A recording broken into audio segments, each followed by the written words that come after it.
Halo semuanya, selamat datang di channel saya. Perkenalkan, nama saya Muhammad Rifki, mahasiswa semester 4 dari Sistem Komputer Universitas Sriwijaya Bukit. Hari ini saya memiliki topik yang penting untuk dibahas, yaitu etika cyber. Di era digital ini, di mana teknologi memainkan peran besar dalam kehidupan kita, jadi sangat penting untuk memahami implikasi etika dari tindakan kita secara online.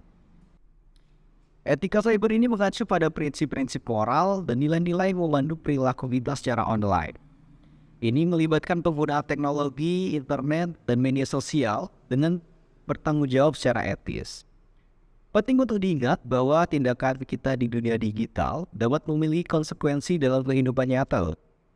Dan etika cyber membantu kita menjelajahi dunia online dengan bertanggung jawab secara etis. Etika cyber ini melibatkan berbagai aspek, seperti privasi online, keamanan online, kewarganegaraan online, dan perilaku online. Mari kita lihat dekat masing-masing aspek ini. Yang pertama ada privasi online, adalah tentang melindungi informasi pribadi kita secara online. Ini melibatkan berhati-hati tentang informasi yang kita bagikan secara online, memperhatikan pengaturan privasi kita di platform media sosial, dan menyadari resiko potensial dari berbagai informasi pribadi secara online. Kita juga harus selalu berhati-hati tentang informasi yang kita bagikan secara online. Dan kita juga harus pastikan pengaturan privasi kita diatur untuk melindungi informasi pribadi kita agar tidak jatuh ke tangan yang salah.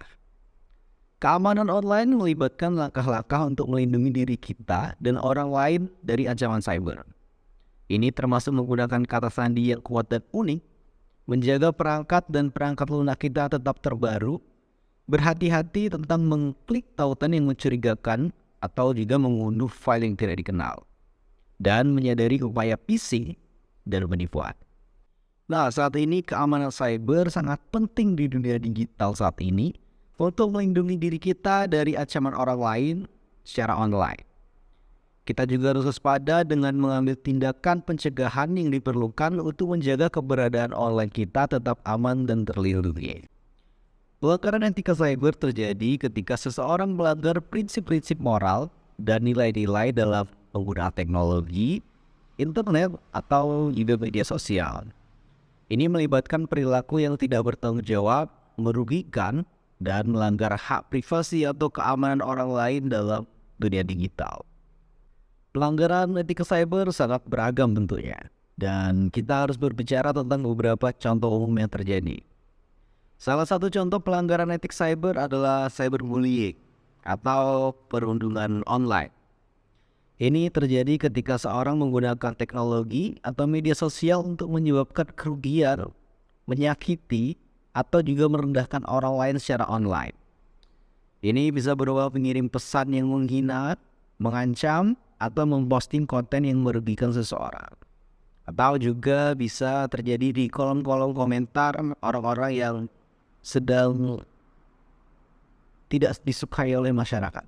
Cyberbullying adalah perilaku yang sangat tidak etis dan dapat berdampak buruk pada kesehatan mental dan emosional korban.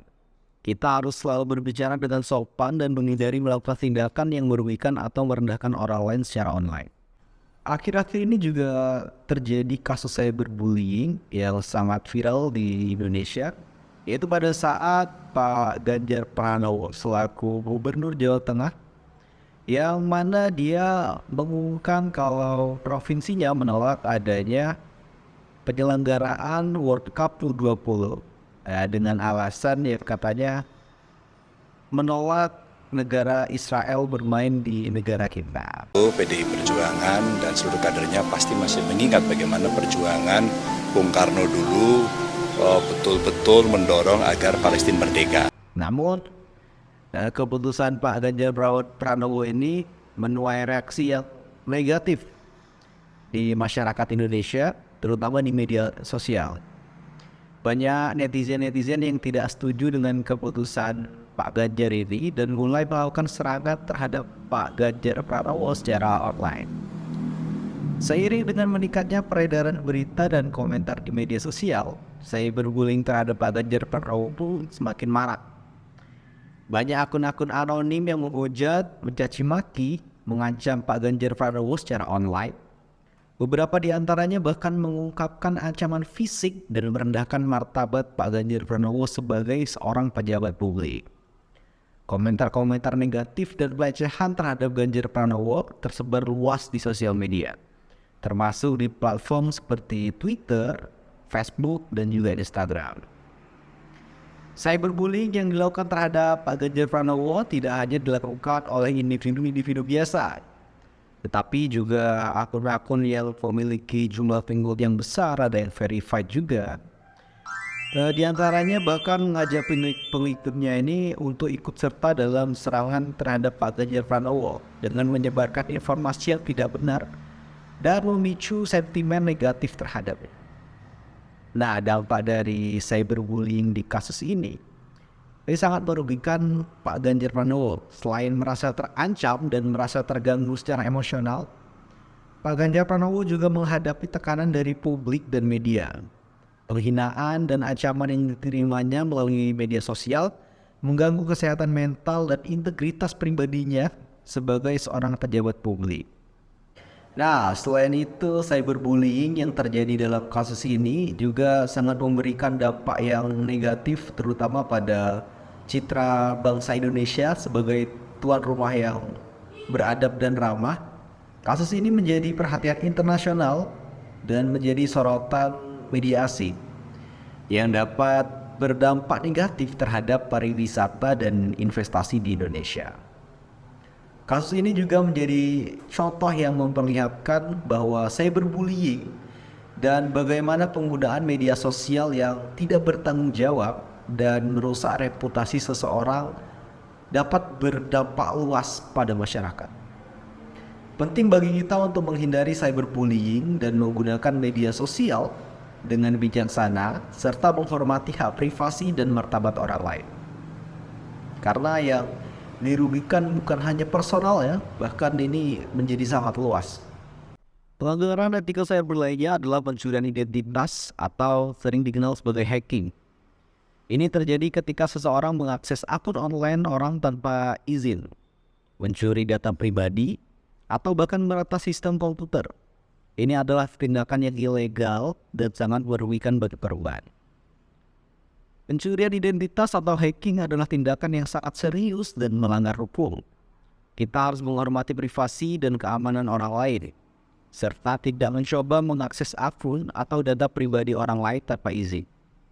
Pelanggaran etika cyber lainnya adalah penyebaran informasi palsu atau hoax.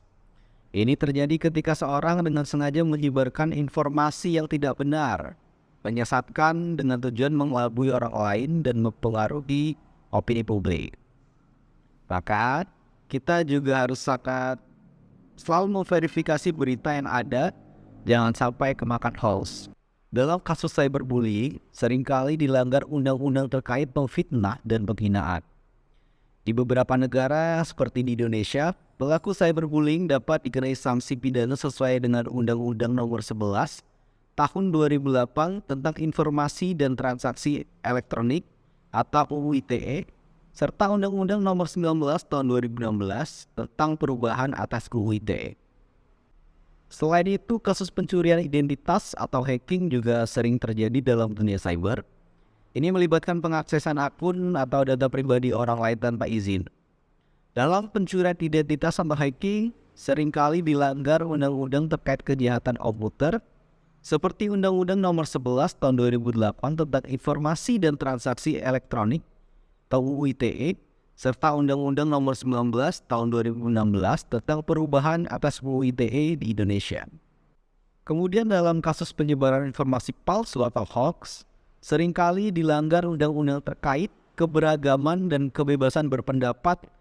Di beberapa negara termasuk Indonesia, penyebar informasi palsu dapat dikenai sanksi pidana sesuai dengan Undang-Undang Nomor 11 Tahun 2008 tentang Informasi dan Transaksi Elektronik (UU ITE) serta Undang-Undang Nomor 19 Tahun 2016 tentang perubahan atas UU ITE. Nah, jadi buat kalian semua, harap patuhi undang-undang yang ada, jangan melakukan cyberbullying, jangan melakukan hacking atau peretasan data orang lain, dan juga jangan nyebarin hoax lah. Itu sebenarnya adalah sikap yang mudah bagi kita seorang warga negara, yang mana kita juga harus mematuhi peraturan di negara ini ya. Dan kalau kita langgar itu juga bakal merugikan banyak orang. Sekian dari saya, terima kasih.